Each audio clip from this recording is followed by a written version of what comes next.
Go ahead and ask your question. Oh, okay. Do you have yeah, go ahead and introduce yourself and ask your question. Oh, okay. My name is Robert. Eric, I know that I was following some of your videos, some of your information regarding your study of the sun. Is it possible, I mean, let me ask this question, like a kind of precursor. Were you able to confirm the distance of the sun from the center surface of the Earth and the moon? And the second part is, could it be measured based on the atmospheric layer temperature? Yeah, I have no way to measure the distance, or basically it was the ionosphere that I was using as my indication. So I had a very sophisticated RCA dual diversity shortwave receiving system and two antennas that were pointed at right angles to each other. So I had this thing that I called the Earth stereo, where you could hear the echoes and what have you of the signals around the Earth. And then that allowed me to study and how the sun was impacting it in the magnetic field. And then at that time, I was receiving a considerable quantity of material from what's called the Space Environmental Services Center. Of course, none of this information is available anymore. But I had detailed records of the velocity of the solar wind, the direction, intensity of the interplanetary magnetic field, visual imagery of the sun in several different wavelengths and dimensionalities. I received, every month I got about a 150-page book with all this information, and then there was a newsletter that came out every 5 days with a hand-drawn diagram of the sun showing the movement of the sunspots and what have you. So this was a 4-year study I did at Sonoma State University during an interval in which all the planets lined up. That was October 13th to 15th of 1980. And the equipment provided to me by RCA and the facilities made available to me at Sonoma State College, the objective was to verify the original experiments of the Radio Corporation of America that planetary configurations have a direct impact on HF radio propagation and the ionosphere and a number of other environmental factors. In fact, there was a popular book written on this subject called The Jupiter Effect. I got that book. I remember you mentioned it. Yeah. Well, the thing, what I wanted to refer to is this. I found two separate measurements that were taken. One was by NASA, the other one was by the Chinese Academy of Space Technology. They judged the distance from low Earth orbit to about 2,000 kilometers.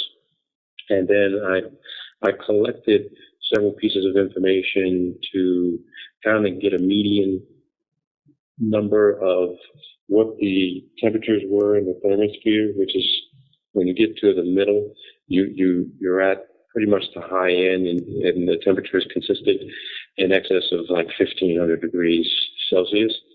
But the data that's out there on the surface temperature of the sun is in excess of 5,800 degrees Kelvin. So I, fiddled around with some mathematics to take the vertical distance from the center surface of the Earth, 90 degrees, based on low Earth orbit, factored in what the average distance would be of where the sun possibly could be. Because NASA is saying that the moon, the surface temperatures are minus 253 to 256 degrees Fahrenheit to plus 256 degrees Fahrenheit. Now that's a pretty consistent temperature. Well, those temperatures are consistent around 200 to 300 kilometers above the surface of the Earth. When you take the sun at 5,800 degrees Kelvin, that's in excess of maybe 650, 700, maybe 800 kilometers, which to me, if that's the consistent surface temperature of the sun, then it can't be what they say it is at 93 million miles. And that's how I ended up coming up with some sort of more, I'm not going to say definitive, but it's a better average than what is being put out there in science. Because they're talking about launching probes to go to the sun. But when you're looking at videos and you're looking at data on the Federation Aeronautique Internationale for highest altitudes and distances, and I look at video and I compared videos of every space shuttle launch, every time I look at the telemetry data, I see the space shuttle disconnect from the main fuel tank at 350,000 feet above the surface of the Earth. Now, I want to know how it is, based on what we know about acceleration and velocity and speed, how it is something can travel at 16,000 miles an hour, disconnect from this large fuel tank, cut its engines off at 350,000 feet, and then have to travel another 130 to 140 miles to something they claim that's 250 miles away, in geosync orbit, traveling at 17,000 miles an hour, the size of a football field, 100 yards long, 50 yards wide. That just doesn't make any sense to me, because there's atmosphere up there.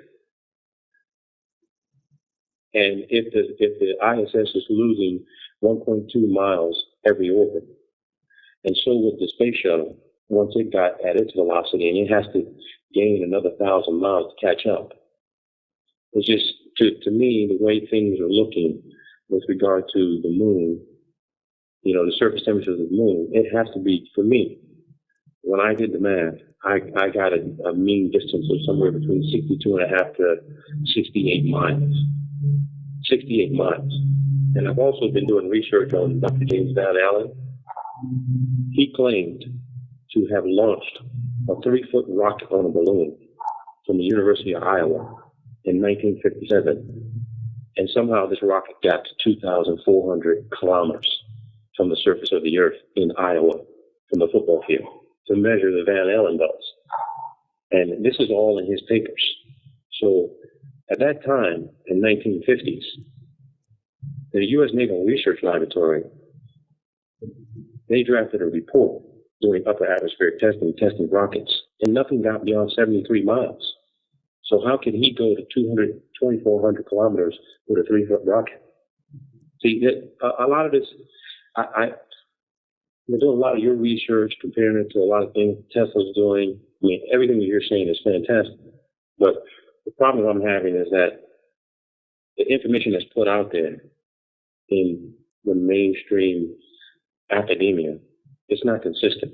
You got the Chinese saying that low Earth orbit is 2,000 kilometers, but you got NASA saying that low Earth orbit is at somewhere around 800 kilometers, 100 kilometers. They can't even agree with each other. Yeah, it's kind of like we're not really being provided with accurate information, and or their measurement concepts or what they don't really know what they're trying to measure. A lot of this stuff, like the sun, we have no idea what dimensionalities or coordinate systems exist inside the sun, and we'll never know. The hollow sun concept presents itself in that situation, and then when you get in outer space, you can't see any direct light. It's only reflected light. So then what is light? The velocity of light seems to be questionable. All my Steinmetz books say the velocity of light is 188,000 miles per second. But we're told that it's 100. It's less than 184 or whatever. I can't remember now because I always use metric. But so would you agree that the sun is still within our atmosphere? What's that now? Would you agree then that the sun can't be in free space and it's somewhere within the exosphere and it's reflecting off of the rest of the gases and whatever particles that are inside our atmosphere, and it's not in free space? Yeah, well, apparently the primary emission from the suns and the stars is not light. It's something else. So that means that the velocity of light would have no meaning because it's not light. It's only light when it comes in contact with physical matter, and then that's kind of how it presents itself to us anyway, because, you know, you can have a light bulb hanging on the ceiling and it's lighting up the page on the table, but it's not lighting up anything in between. So there's all these inconsistencies, and then if you want to get a perspective on all this, I really recommend going back and reading E.T. Whitaker's book on the history of the theories of ether and electricity, and you'll find out that the science of optics was a very convoluted thing during this scientific age, if you want to call it such, in the 1900s. And there's so many inconsistencies and experiments that didn't correspond to equations and concepts. It seems like basically what happened is after about late 1890s into 1900 that everything actually started going backwards. Okay. And so now, I would agree with that. now it's just gibberish. You know, it's like we were on the internet the other day, me and one other guy that's part of my organization here, searching for grants. So he was on the internet and I was on the telephone talking to him. And, you know, these various people that do this earthquake and geological research and all that is the language is so wordy and beating around the bush and so overly complicated and abstract and symbolic that it has no connection to reality whatsoever. That's exactly what Nikola Tesla said. That's exactly what Tesla said. Scientists fiddle around equation after equation, trying to develop some sort of construct that has no relation to reality at all. No. The thing is here, you know, I mean, I'm a professor on the subject, and my whole life since 6 years old has been devoted to electrical transmission and experimentation and research into electrical transmission, whether it be radio or wireline or whatever.